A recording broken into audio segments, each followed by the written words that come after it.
Hi, and welcome to our 7th grade parent meeting. We are so excited to begin the new school year, and things will be a little different this year, so we decided to make a video to share some important information with you. But before we get to that information, we want to introduce ourselves to you. So on the Gray Hall, we have Mrs. Montgomery teaching math, we have Mrs. Walker teaching civics, Mrs. Kaiser teaching science, and Mrs. Colbert teaching English. On the Maroon Hall, we have Mrs. Griffin teaching math, we have Coach Collins teaching geography, myself, Mrs. Williams teaching science, and Coach Houghton teaching English.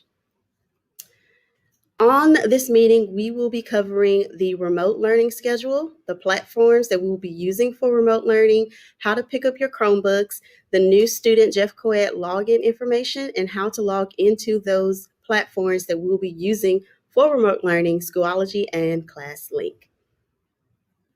So I'm going to pass it off to Mrs. Colbert to give you some information about our remote learning schedule.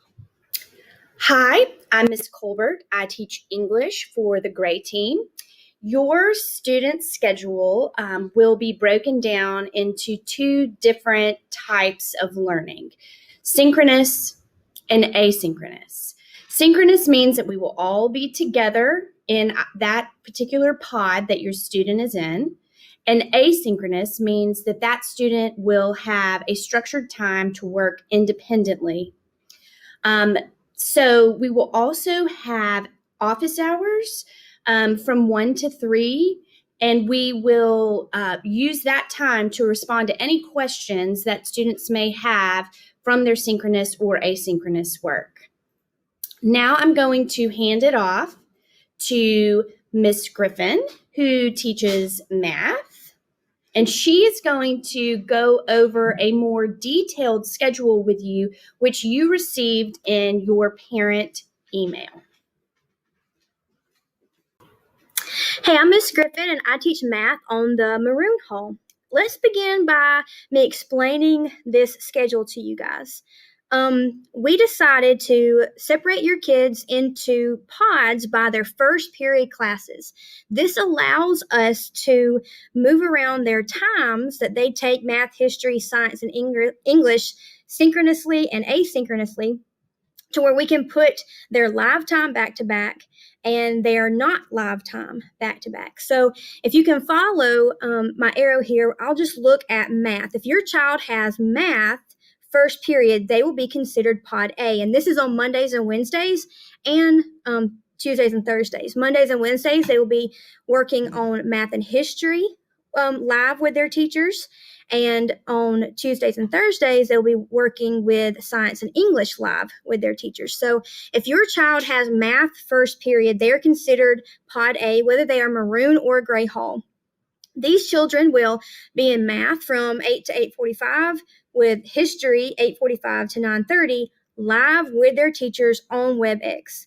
These same children from 9:30 to 11 will have asynchronous time structured into their schedule to where they can get their assignments done, email teachers, and this is outside of office hours, which they can still contact their teachers with questions. So you can look at which first period class your child has to determine what pod they are in, and this would be their live and not live times that they'll be with their teacher.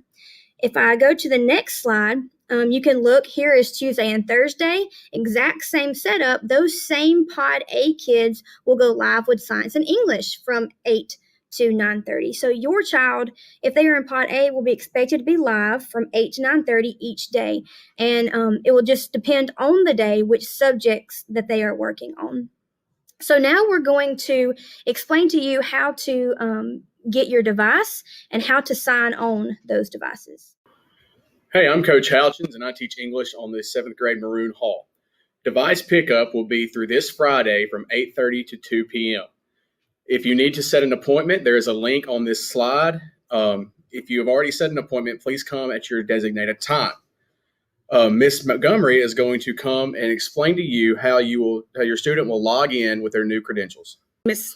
Hello parents, my name is Mrs. Montgomery and I teach math on the Gray Hall. I just want to let you guys know that the credentials are changing for login this year for security purposes.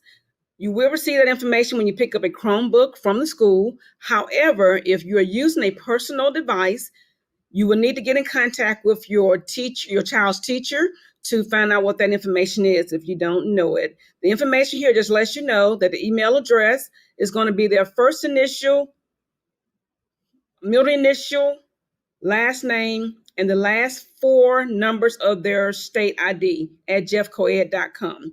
The username, you would just use that first part of that email without the jeffcoed.com, and for their password, it would be their full 10-digit state ID. Any questions, just get in contact with us and let us know. Thank you so very much.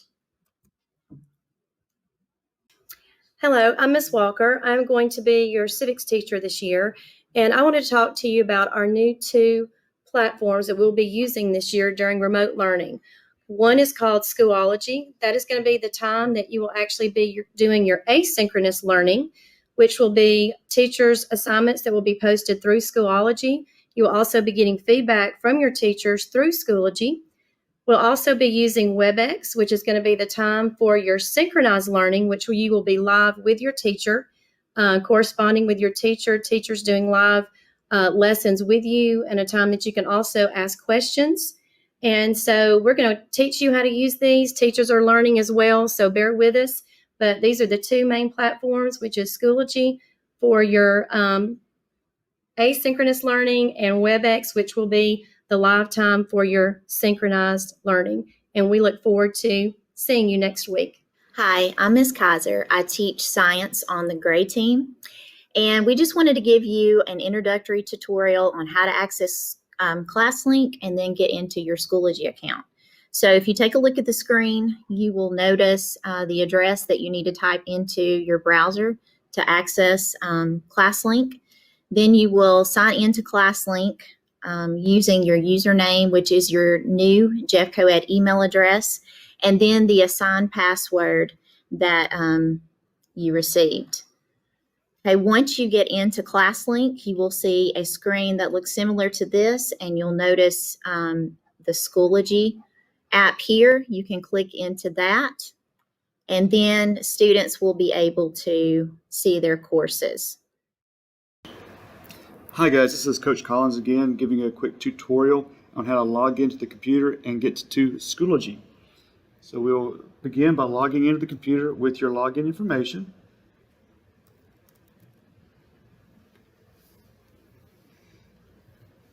And you're going to have to put it at @JeffCoed. This is going to be an email here.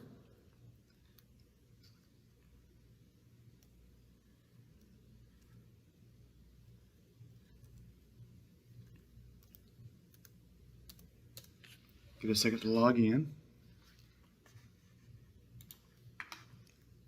And once it pops up, you'll want to go to your Google Chrome. Two locations for here on the desktop. If you'll notice, we've already linked this up. It'll ask you if you want to link your Google Chrome. Please check yes on that and follow the prompts. Once you've done so, you'll get a little box over here that says Jeff Coed Students.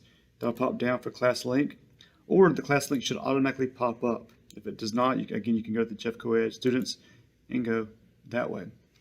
So once we get here, again, we're going to want to put in the information. So the account name, password,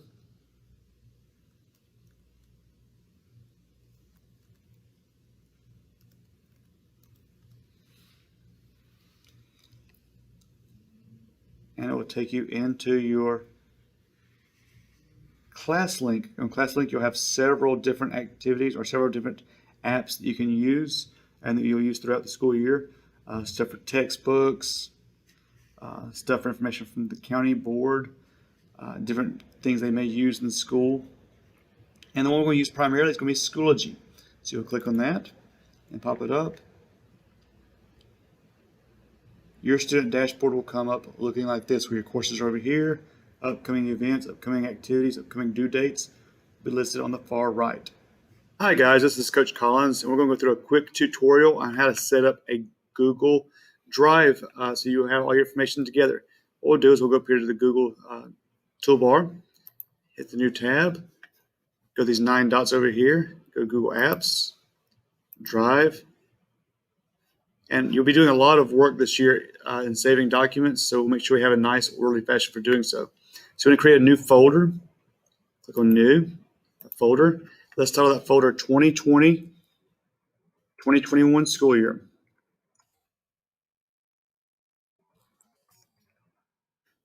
We'll create that folder.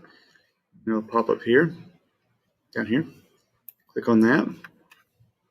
And in here, it will be empty. We're going to need to add a folder for each class. So we'll start a folder off for English. Create. Click out the box. Create a new folder.